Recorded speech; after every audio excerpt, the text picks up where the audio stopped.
Have you ever felt like traditional business outreach is just, well, a constant push? Like you're always trying to force that connection, maybe feeling a bit, I don't know, inauthentic, or like you're shouting into the void online, wondering if anyone's actually listening. It's a really common frustration, honestly, but it absolutely doesn't have to be that way. Today, we're doing a deep dive into something that, frankly, flips that whole script. We're talking about 3 touches that build trust and open big doors. Our mission here is to really unpack this strategic, value-focused system. It's built, I think, specifically for service-minded professionals like you listening. This isn't about ditching outreach altogether. It's about transforming it, replacing that old, uncomfortable, cold approach with, well, genuine connection, building relationships that feel natural, almost inevitable, and lead to, well, not just quick wins, but real long-term success. It's fascinating, isn't it? The core issue with so many traditional networking and sales methods is just how often they fall flat. I mean, the research we looked at consistently shows they focus too much on the immediate transaction. They push for commitments way too early. It's like trying to sprint to the finish line before the starting gun's even fired properly. And let's be honest, it feels inauthentic, salesy. It completely ignores the natural human way relationships actually develop. We resist being sold to like that. And that's exactly why this 3-touch warm-up system is so effective. It gives you a structure, yes, but it feels completely natural. Like, nurturing a plant, not yanking it out of the ground. It's built on 3 key principles. These are really crucial. First, value first. Every single interaction has to offer genuine benefit, no strings attached initially. Second, permission-based progress. You only move forward with clear agreement, no pushiness, respecting boundaries. And third, authentic engagement. This means maintaining genuine interest, being relevant, no robotic scripts. You let the ice melt naturally. Okay, let's dig into that first touch point then, because this is where I think a lot of people stumble right out of the gate. We're calling it recognition. This isn't about asking for anything, right? It's just establishing that initial acknowledgement. Through thoughtful engagement with what they're already putting out there, it feels almost counterintuitive today, doesn't it, when everyone wants the immediate ask. It's about being seen as a peer first, not a prospect. Absolutely. Think about it. Our brains filter out so much noise. To stand out, you've got to be more than just there. So, implementing recognition effectively, it starts with solid prep, research. You need to actually look at their professional profiles, their articles, posts, whatever they share publicly.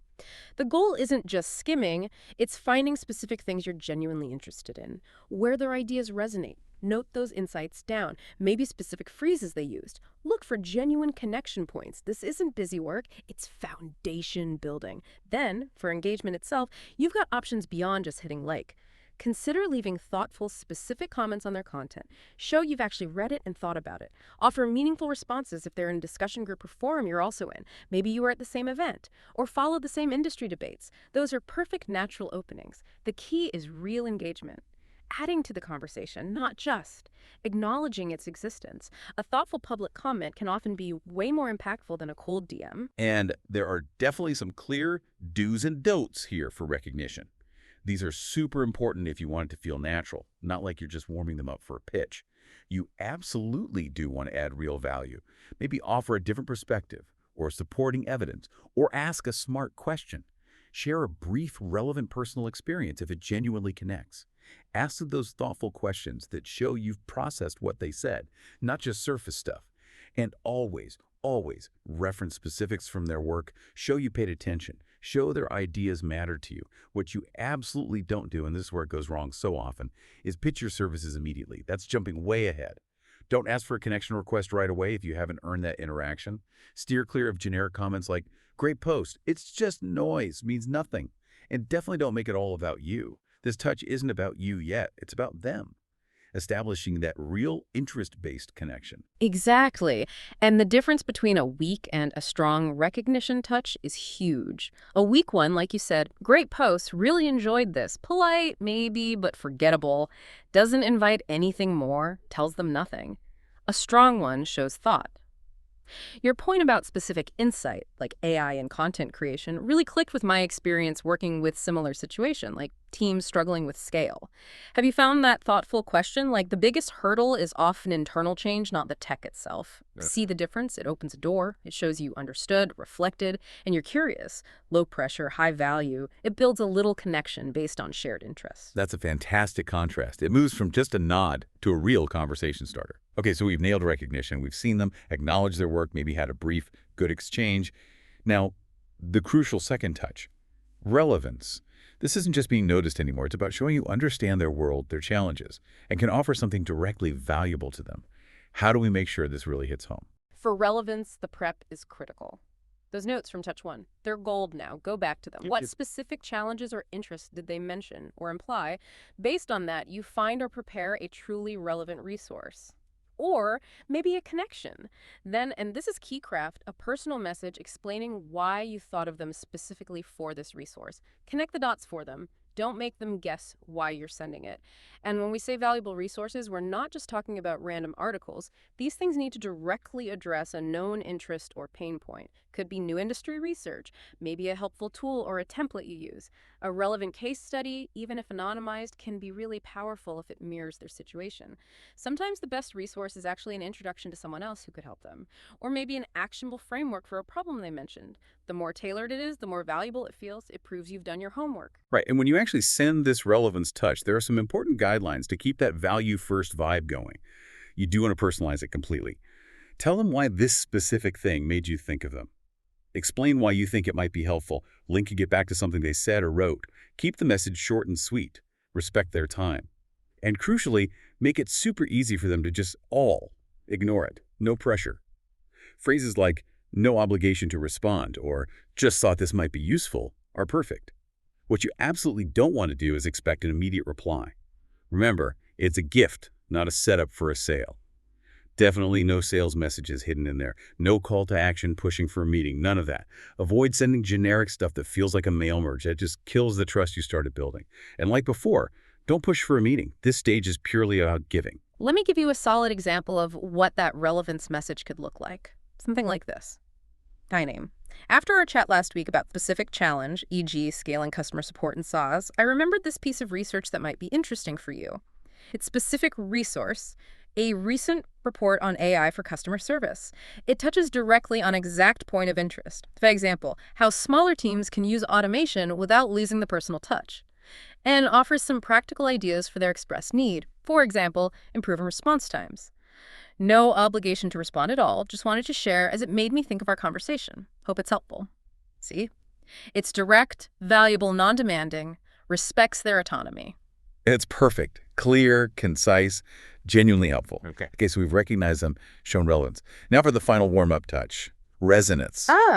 This sounds like where it gets really powerful, creating that deep connection by offering something specifically aligned with their goals or challenges, something almost custom-made. This is where those big doors really start to creak open, right? Because you've built serious trust. Exactly. Resonance is the payoff for your patience and value. To prepare, you need to look back at everything. All your previous interactions, all your notes. Find those specific spots where you can offer a truly unique impact. This often means preparing something highly personalized, maybe a quick analysis, a specific insight based on your expertise applied to their situation. Then, you craft a clear value proposition around that insight. Make it obvious why this matters to them and their goals. The options for resonance are pretty potent because they're so targeted. Think about offering a custom analysis of their specific situation, maybe a mini audit of something they're working on, providing concrete, actionable suggestions tailored just for them, sharing a super relevant case study from your own work, maybe with anonymized data that mirrors their exact problem. You might even see a potential strategic partnership that benefits both sides, or just offering direct help on a very specific contained issue they've mentioned. This is where your expertise really comes through in a way they can't ignore. The risk of engaging feels much lower now. And there's a framework for delivering this resonance touch, right? One that feels natural but is really effective. You start by referencing the past interactions, showing you remember the journey. Then share that specific insight or observation that's purely for them. After that, offer a clear value proposition. What's the benefit for them if they take the next step? Suggest a natural, low-friction next step, like a brief chat. And always keep that opt-out flexibility. No pressure. Ever. It reinforces that permission-based approach. Yeah, exactly. For a practical example, think about a message structured like this. Subject: insight about specific challenge, e.g. optimizing your Q3 sales funnel. Message: name: following up on our chats about specific challenge, e.g. those bottlenecks in your lead nurturing. I had a few thoughts specific to your situation.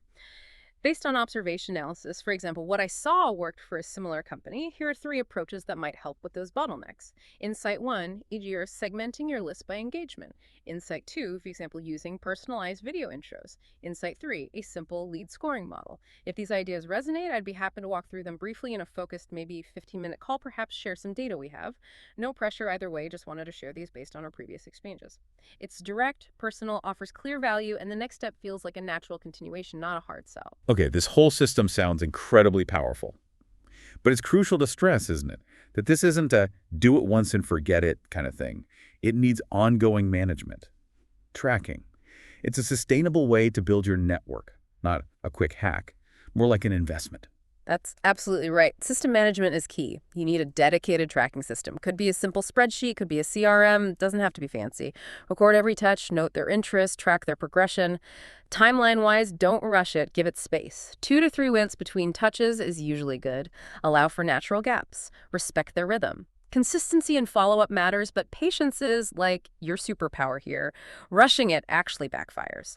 And building a value library that's smart. Your collection of resources, articles, templates, case studies, insights you find useful. Organize them by common challenges you encounter. Keep it updated. Track what works best. This becomes your go-to for the relevance touch. Your tracking sheet just needs basics. Contact name, touch dates, types, responses, next steps, their interest challenges, resources shared. Keeps it clear and helps you learn. Now, people listening might be thinking, okay, sounds good, but what if I hit problems? Let's tackle some common ones. What do you do if you send out a touch? Maybe that relevance touch, and written crickets. Nothing back. Feels like a brick wall. Yeah, that happens. If you get no response, remember value first. You sent value. If they didn't engage, that's okay. Don't chase them. Maintain professional distance. Keep the door open for later. Maybe something changes. But shift your active energy to contacts who are engaging. Persistence and value giving is good. Badgering is not. Know the difference. Okay, what about that awkward scenario? Maybe you accidentally push a bit too hard, or maybe they try to rush things, like asking for a proposal way too early. If that happens, you just gently reset. You could say something like, hey, I appreciate the enthusiasm. Right now, my focus is just on sharing some ideas that might be helpful and building a connection. It's not really about a transaction at this stage. Acknowledge any awkwardness, restate your relationship focus, and just steer back to the value-based steps. Remind yourself, and implicitly them, this is about trust first. And the big one, inconsistent implementation. Life gets crazy, right? Yeah. How do you actually stick with this when your calendar is packed? Yeah, inconsistency is the enemy of systems like this, but it's manageable. My best advice, schedule a weekly review, like a non-negotiable meeting with yourself. Set realistic goals. Maybe aim for 5 recognition touches this week or 3 relevance touches. Don't try to boil the ocean. Block out dedicated time in your calendar. Maybe an hour Friday morning just for this. And track your progress. Seeing those relationships move forward is really motivating. Treat it like any other vital business task, because it is. And when you think about measuring success, you've got to look beyond just close deals right away. Look at relationship quality indicators. How deep is the engagement? What's the quality of their replies? Are conversations progressing naturally? Are they acknowledging the value?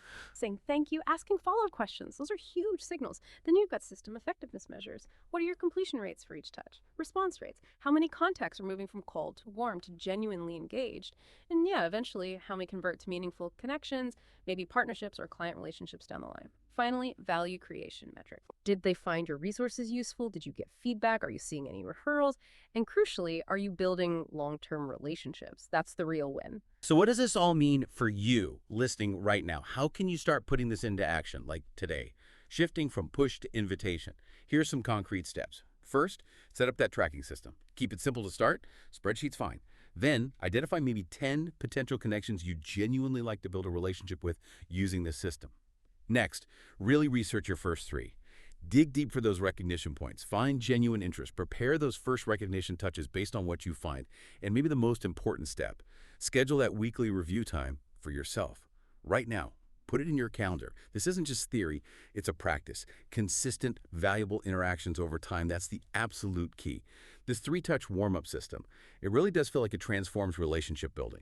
Takes it from being the stressful guessing game to a structured, value-first process. Changes the whole dynamic. That really is the heart of it. Success here comes from doing it consistently, genuinely wanting to provide value and being patient.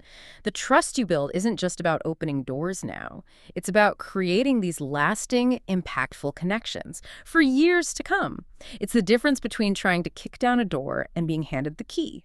So think about that.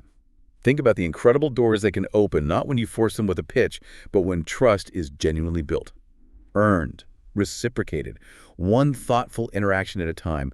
It's a fundamental shift, and honestly, it could change the game for you entirely.